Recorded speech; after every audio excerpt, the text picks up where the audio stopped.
ආයුබෝවන් අදත් අපි සුපුරුදු විදිහට ඔයගොල්ලෝ හම් වෙන්න ආවේ විශේෂ මාතෘකාවක් ගැන කතා කරන්න.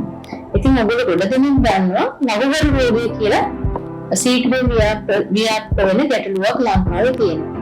ඉතින් බොහෝ දෙනෙක් මේ ගැන කතා වුණාට දීර්ඝ කාලයක් අපේ ඇඟේ සැඟවිලා තියෙන පුළුවන් විශේෂ ලක්ෂණයක් නෙතුව. ඉතින් මේ තත්ත්වය විශේෂයෙන් වර්ධනය වෙන හේතු මොකක්ද කියලා අපි බලමු. දැන් වර්තමානයේ බොහෝ දෙනෙක් දියවැඩියාව අදිරුදුණු පීඩනයෙන් පීඩා වෙනවා. මේ රෝග දෙක සම්බන්ධයෙන් අපි අපරීක්ෂාකාරී ලෙස ජීවත් වීමත් මේ රෝග පාලනයකින් පෙරම දීර්ඝ කාලයක් සිටීම මේ වහුගඩු රෝගය ඇති වෙන හේතුවක්. විශේෂයෙන් විතර ඇති වෙන වහුගඩු ප්‍රදාහතත්ව මුත්‍රාගාර සහ ඔබේ ජීවන රටාවේ යම්කිසි ගැටලු මේට හේතු වෙනවා.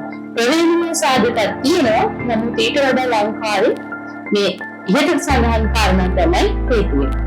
නෑ අපි දැන් ජීවන රටාවේ ගැටලු නිසා මේ වහුගඩු රෝගය ඇති වෙනවා කියන්නේ මොනවද බලමු අපේ ජීවන රටාවේ තියෙන ගැටලු. එතන නැත්තම් මැද්දෙහිදී ඔබ බොහෝ දුම්බාරේ නැත්තම් මත්පැන් වලට අද්‍රව්‍යයන් වලට ඇබ්බැහි වෙලා ඉන්නම මෙය වහුගඩු රෝගය ඇති කරන්න හේතු වෙනවා. ඒ වගේම අක්‍රීය ජීවිත ව්‍යායාම නැතිකම ඒකත් හේතු වෙනවා. ජල පානය කිරීමේ දුර්වලතා විශේෂයෙන් ඔයාලා අඩු වැඩි තැන්වල වැඩ කරනවා. ඔයගොල්ලන්ගේ ජල අවශ්‍යතාවය වැඩි. ඒ වගේ අවස්ථා අඩුම වශයෙන් ඔබ ලීටර් 2.5ක් තුනකවත් ජලය භාවිත කරන්න ඕනේ. වහුගඩු වල නිරෝධතාව පාත් කරගන්න. ඊට අමතරව වයස 60 වගේ දුර්වලතාවයක අපේ මේ ස්වභාවිකව වහුගඩු රෝගයට ලක් වෙනවා. දැන් ලංකාවේ තියෙන ගොඩක් ගැඹුරු තමයි අධික කරබාරු. කරබාරු පුද්ගලයන්ට වහුගඩු රෝග ඇතිවීමේ ප්‍රවණතාව වැඩි.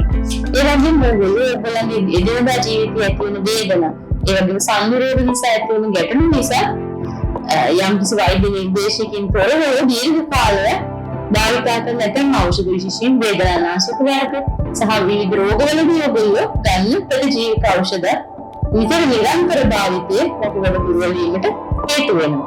තමයි අපි වහුගඩු රෝගයේ බොහෝ ලක්ෂණ පෙන්වන්නට තියෙනවා. මේ පෙන්වන ලක්ෂණ තියෙනවා. නමුත් මේකේ විශේෂත්වය මේ ලක්ෂණ වහුගඩු රෝගයේ විතරක්ම සීමා වෙච්ච ලක්ෂණ නෙවෙයි. නිසා ඔයගලන්ට හරියටම මේ රෝගයයි හඳුනා ගැනීමෙන් ගැටලුවක් ඇති වෙන විශේෂයෙන් පෙන්වන්න අමාරු වෙන්න පුළුවන්. ඊට අමතරව මස් පෙරලෙන ගැටලු. එදිනෙදා විචලනය නිසා ඔයගොල්ලන්ගේ එදිනෙදා කායික ක්‍රියාකාරකම් විශේෂයෙන් ව්‍යායාම කිරීම වගේ දේවල් වලට ඇති වෙන්න පුළුවන්.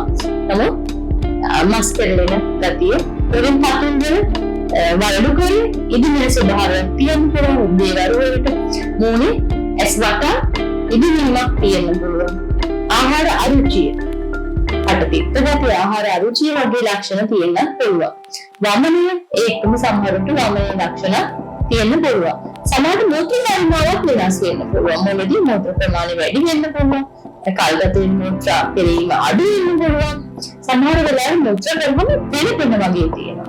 ඕල මූත්‍ර කරන වේගය ඒ නිසාත් නැති වෙන්න පුළුවන්. නමුත් මේකේ මූත්‍ර කරන වාචනේ වැඩි කාලයක් වෙන වශයෙන් ලැබී තිබීමක් තියෙනවා. දැල වශයෙන් මූත්‍රාවල වර්ණය සාමාන්‍යයෙන් ඔයගොල්ලෝ මූත්‍රාවල පාට ඉදිරි පාටට හොරයි. නමුත් කාලයක් යද්දී මේක ඕසරතු පෙහෙට හැදෙනවා. මෙන්න ඔබට වහුගඩු රෝගයක ලක්ෂණ කියලා සැක කරගන්න පුළුවන්.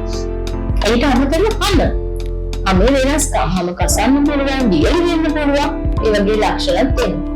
ඒ වගේම ආයත ලක්ෂණ වගේ නිින්ද අඩුකම නිසා එන ගැටලු ඔයාලට ඇති වෙන්න පුළුවන්. කල්ගත වෙද්දී හුස්ම ගැනීමේ අපහසුතාවක් ඇති වෙන්න පුළුවන්. නමුත් ඔබ දීර්ඝ කාලයක් යම්කිසි රෝගයකින් විශේෂයෙන් දියවැඩියාව උදර පීඩනයෙන් පෙළෙනවා නම් වඩා හොඳයි මේ වගේ ලක්ෂණ මතුවෙන්නේ නැතිව ඊට පෙරත් ඔබේ උදරයේ අමුත්‍ර සහ උදර පරීක්ෂා මගින් මේ රෝගය ගැන ඔයගොල්ලන්ට යම්කිසි නිරීක්ෂණයකට නිගමනයට එන්න වෛද්‍යවරයෙක් වෙත යොමු වෙන එක හොඳයි.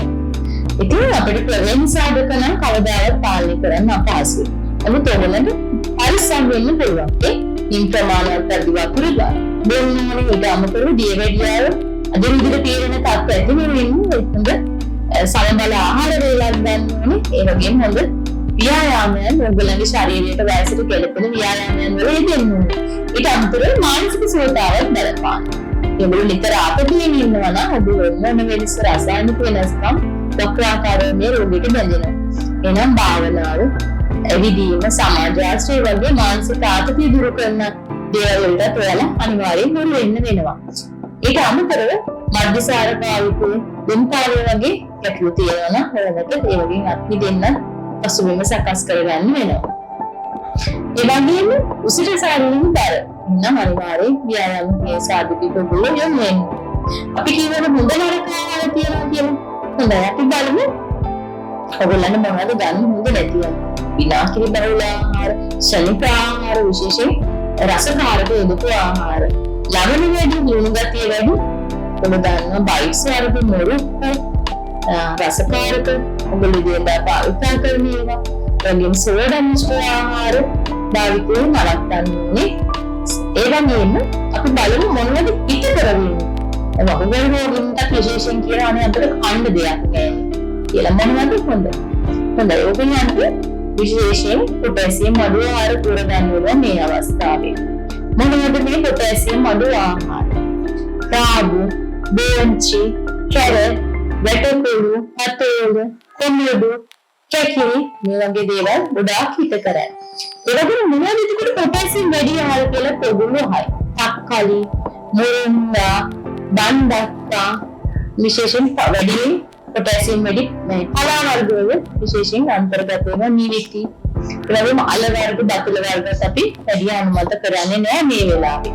ඒ වගේම පළතුරු වලින් කෙසෙල් වර්ග විශේෂයෙන් මේ වහවඩු අවස්ථාවේදී ගන්න එපා කියනවා. දෙලොම් ස්ට්‍රෝබෙරි වගේ පළතුරු ඔයගලන්ට ආහාරයට ගන්න කිසිම හිතකර බවක් නැහැ. ඔයගොල්ලෝ ඒ වගේම පුරට තියෙන ආහාර පාවිච්චි කරන්න පුරුදු වෙන්න, වහවඩු වලින් මිදෙන්න, ඊරඩියා පාලනයට, ඒ වගේම ඔයගොල්ලන්ගේ කොලෙස්ටරෝල් පාලනයට ඒ තන්තු සහිත ආහාර නැත්නම් පුරට තියෙන ආහාර හේතු වෙනවා. දැන් අපේ විහාරයේ තියෙනනේ අස්සය දිවට පස්සේ ස්ථාල රහන්න එපා කියලා වෙන වකුගඩු රෝගයට ප්‍රතිකාරම වෙනවට වඩා අපේ දිනදා ජීවිතයෙන් අපි ආහාරයේ සෙවීමේ රෝගී ඇදීම වළක්ව ගන්න උත්සාහ කරන නමුත් අපේ ආයුර්වේද ශාස්ත්‍රයේ මේ වකුගඩු රෝගය සම්බන්ධයෙන් සාර්ථක ප්‍රතිකරණ කරන වෛද්‍යවරුන් ඉන්නවා. ඒ සඳහන් ප්‍රධාන ආයුර්වේද රෝහල් කරා යොමු වෙන්න පුළුවන්. හොඳ අපි එහෙනම් නැවත ඔයගොල්ලන් සුවබර දිවියක් වෙන්නේ ඊළඟ වැඩසටහනින් හම්බ වෙමු. කොහොමද ස්තුතියි ආයුබෝවන්.